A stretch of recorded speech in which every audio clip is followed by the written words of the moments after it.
Welcome back to the Julia Show, where we talk about dating, spirituality, and everything in between to guide us to true empowerment. Today, we are going to break down self doubt because we do not have time to doubt ourselves, ladies, whether that is in dating, whether that is in your mission, in your talent, in your art, whatever it is you are doubting about yourself, whether it is your body image, your confidence, your looks. We're going to leave that behind after this video because we do not have time to put ourselves down like that through self doubt. The reason that I want to talk about that is because throughout my dating journey here, it's very, very easy to start doubting yourself when people's responses to you are not what you expected them to be. And here's where the root of self doubt really is.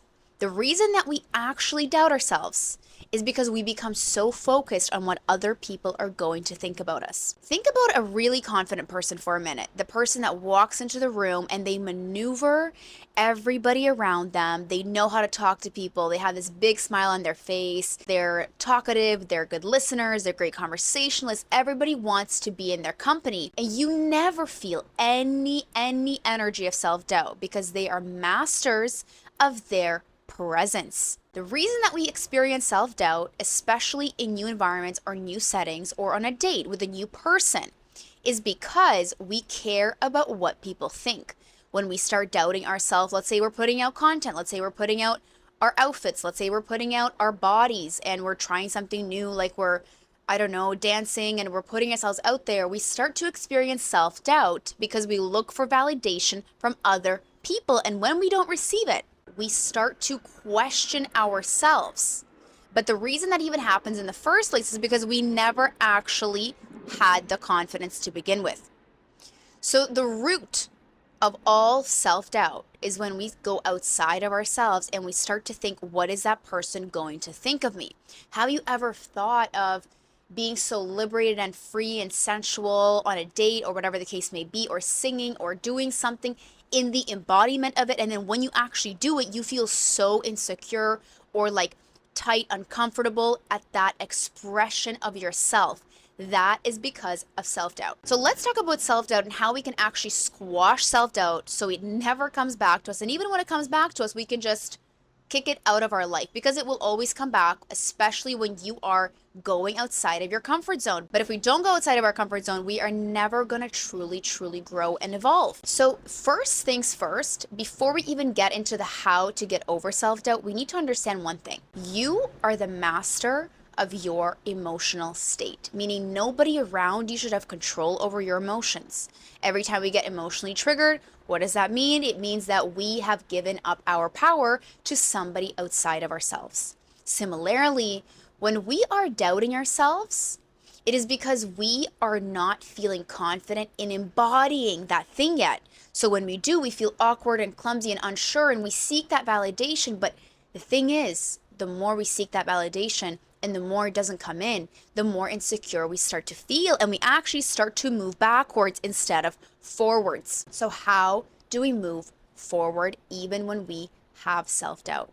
Number one is realizing the power of intention. If you have not watched my video about the power of intention, I highly recommend it because this is where we talk about how your intention is stronger than anything outside of you, meaning if you have a desire to try something, if you have a desire to go after something, if you have a desire to embody this new side of you, but you are doubting if that's the right thing or how I'm going to look or what's going to happen, use the power of intention to say, I set an intention to embody this new sensual version of me, to embody this new creative side of me, and I'm going to trust what comes through me. And I'm going to trust that what I'm doing, what I'm being guided to do, to say, to speak, is the best thing for my higher self. And the next thing after you already understand that you are the true master of your life, meaning your word is the word. And so if you're going to say, I deserve this thing, embodying that thing at first may feel weird or strange, but if you have set that intention, you are the master of your own life and your own word. Self-doubt cannot get in your way if you have full confidence and full groundedness in the fact that I am worthy of this. Because when do we feel self-doubt? When we are doing something and pushing ourselves forward, when we're getting outside of our comfort zone, when we're actually trying something new, leveling up, and we have not been in that environment. For example, I went on a date with a really nice, amazing guy, Mr. Frenchman, and he did not actually move the ball forward after the date, even though we had an incredible date, in my personal opinion.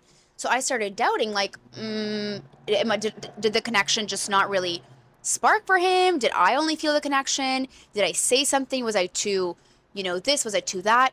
So all of a sudden you start to spiral and you start to doubt yourself because you did not receive validation that you expected. That is the number one way we give away our power, is when we ask for validation.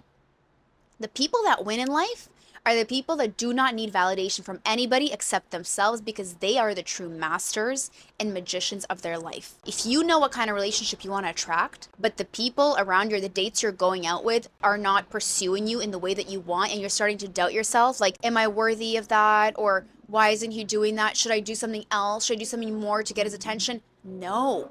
You need to pull back, reassess your intention, what you actually want, and then stay grounded in that, being the receiver always. When we are grounded and we're not seeking validation, we are in the energy of receiving, which means things actually find us and they come to us because we've already set an intention to attract. But when we are seeking validation, when we are going outside of ourselves and trying to attract something, that is when we are giving. We're not receiving. We are over giving our energy to things, to people, to places, to doubts. We are literally draining our energy with self-doubt because we do not actually have enough strength for inner validation. Overcoming self-doubt takes time, and the only way to really overcome it in my practice is through embodiment, is actually through doing something, because competence builds confidence. If you are doubting yourself when you are speaking or presenting or sharing information because you're not getting external validation, go within and ask yourself, am I sharing these things because I truly feel that they are valuable, that they are being called through me? Or am I sharing them to get validation? Am I sharing because it feels true to me, or am I sharing because I'm looking for validation? Am I going to text this guy because I feel like I really should? Or am I going to text this guy because I don't feel like he's giving me enough and I need his validation? Am I going to go out on a date right now because it feels like so much fun for me to go? Or am I going on a date because I'm seeking validation? Am I going to post this photo because it feels so true to me? Or am I posting this photo to get validation, to get comments, to get something that's going to make me feel good? That is how self-doubt really eats away at us, because it eats away at our self-worth by continuing to ask for validation from the external world.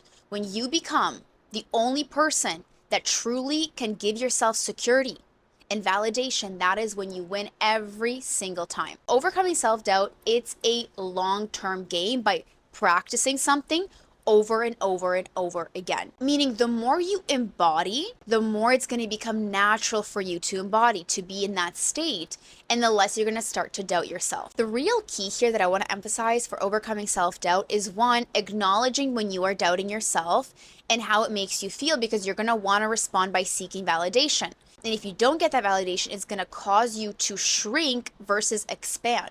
Self-doubt always wants to shrink us. Confidence wants to expand us. And so we can expand ourselves by giving ourselves that security and saying, this is what I want, this is what I deserve, knowing that I deserve this. I feel confident and grounded, and then I receive. When we are not grounded, we are like this, we're all looking, and so we're draining our energy to people, to places, to things that actually do not align with us in the long-term game. So do not allow self-doubt to actually doubt your character and doubt your vision, because you have the power to really transmute that and say, no, no, thank you, Mr. Self-doubt.